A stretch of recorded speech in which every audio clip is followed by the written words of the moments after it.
For a few terrifying years, pirates built an empire without a king, conquered the Atlantic through fear alone, and forced entire merchant fleets to surrender without a fight, until the British Crown answered with relentless hunts, public executions, and iron gibbets that shattered the Black Flag forever and buried history's most feared pirate empire beneath the sea. Enjoy the video, and don't forget to subscribe. Trace your finger along the map from the coast of West Africa, across the Atlantic, toward the Bahamas, and picture the year 1718 as the smell of rotting oak, boiling pine tar, damp hemp, rigging, stale bilge water, salted beef, and sulfur from recently discharged cannon drifts across gray swells beneath heavy clouds. Listen to the snapping canvas stretched across towering lower masts, while dead-eyes groan beneath enormous tension, and every timber within the tumble home of a weather-beaten pirate brig responds with a deep wooden creak carried across the sea by a stiff easterly wind. What later generations called a pirate empire possessed no king, no parliament, and no permanent capital. Yet for several astonishing years it controlled shipping routes, stretching thousands of miles from the Carolinas to Jamaica, and from the Windward Passage to the approaches of Havana. Between roughly 1716 and 1722, hundreds of merchant captains calculated that surrender offered greater odds of survival than resistance, because pirate flotillas appeared with terrifying speed wherever profitable trade converged. Many pirate vessels displaced between 80 and 120 tons, measuring nearly 70 to 90 feet along the keel, with English oak futtocks fastened by hand-forged iron spikes and sealed through repeated careening using heated pine tar driven over tightly packed oakum. These ships rarely matched naval frigates in artillery, yet superior maneuverability, experienced helmsmen, and ruthless intimidation transformed them into floating instruments of economic warfare. Their crews rejected royal discipline and instead signed detailed articles of agreement defining compensation for injuries, voting rights, shares of captured cargo, and punishments for theft, desertion, or cowardice, creating an organization unlike anything most European merchants had ever encountered. Far from being isolated criminals, pirate captains transformed hidden anchorages into an interconnected maritime network where intelligence traveled faster than many official dispatches carried by the Royal Navy. Nassau on New Providence emerged as the most infamous sanctuary, its shallow approaches discouraging large warships, while nimble sloops slipped through channels known only to experienced local pilots. Warehouses overflowed with barrels of flour, salted pork, gunpowder, sailcloth, cordage, medicine, and stolen textiles exchanged through merchants willing to ignore imperial law in exchange for enormous profits. Letters of marque, issued during earlier European wars, had trained thousands of privateers in navigation, boarding tactics, and artillery before peace abruptly left them unemployed, pushing many toward piracy, with ships already equipped for combat.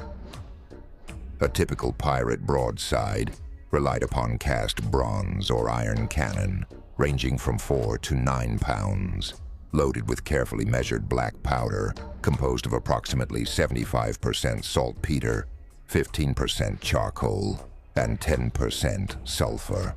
Once the glowing slow match ignited the priming charge, expanding gases hurled solid iron shot through oak planking with such force that long splinters erupted from the inner hull like deadly wooden spears, often causing greater casualties than the cannonball itself.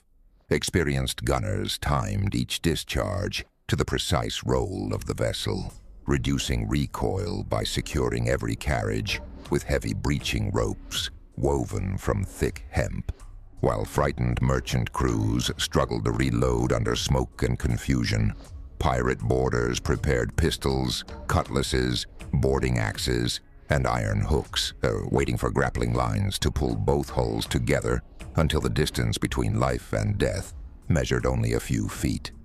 As pirate influence expanded across the Caribbean and the Western Atlantic, their greatest weapon became fear rather than raw firepower. Merchant captains often recognized familiar silhouettes long before they could identify a flag, spotting low, fast hulls with sharply raked masts designed to overtake heavily burdened trading vessels carrying sugar, tobacco, indigo, cocoa, silver, or enslaved cargo. A merchant ship displacing nearly 200 tons could carry wealth worth tens of thousands of pounds sterling. Yet its crew frequently numbered fewer than 30 exhausted sailors, while an attacking pirate sloop of barely 90 tons might unleash more than 100 determined boarders.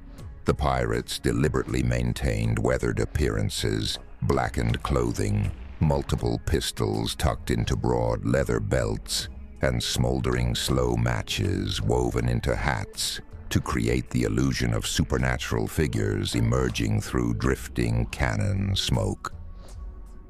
Captains studied prevailing winds, tidal currents, reefs, and hidden shoals with remarkable precision, using sounding leads and carefully marked charts copied from captured navigators.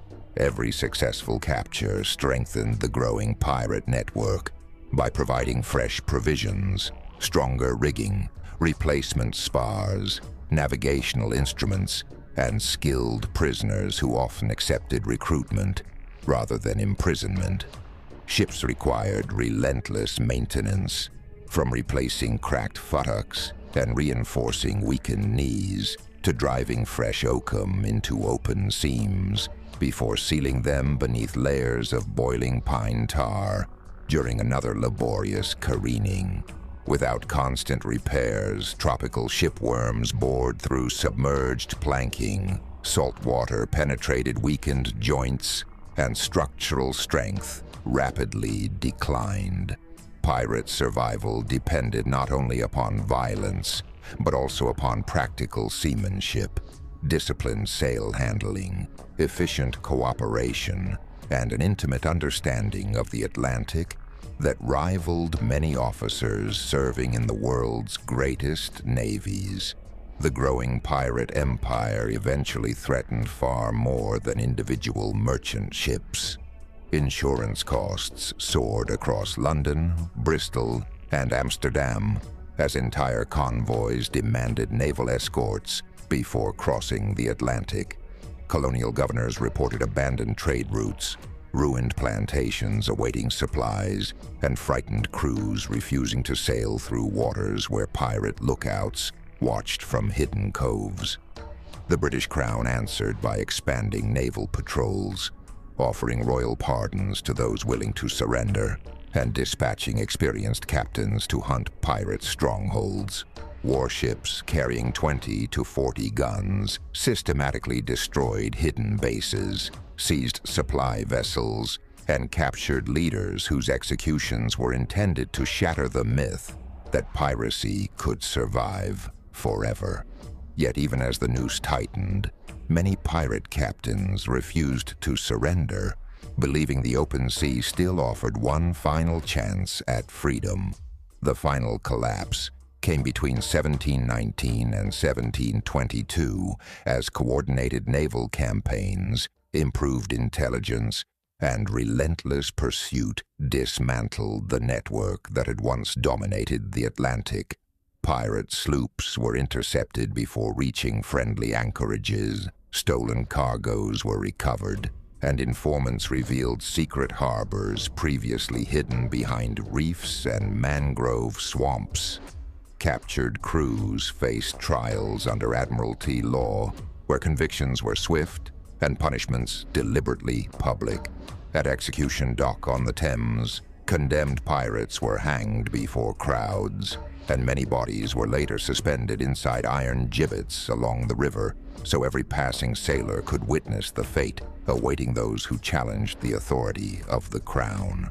Although the pirate empire survived for only a few extraordinary years, its influence reshaped naval strategy, colonial administration, and maritime commerce across the Atlantic world. Governments strengthened convoys, expanded overseas squadrons, improved intelligence networks, and tightened control over colonial ports to prevent another such uprising from emerging. The names of Blackbeard, Bartholomew Roberts, Charles Vane, and countless lesser-known captains became symbols of an era when disciplined seamanship, ruthless ambition, and the vastness of the ocean briefly overwhelmed the greatest empires on Earth. Their ships have long since vanished beneath salt water and sand, but the fear they created echoed across generations, ensuring that the Golden Age of Piracy would remain one of history's most terrifying chapters.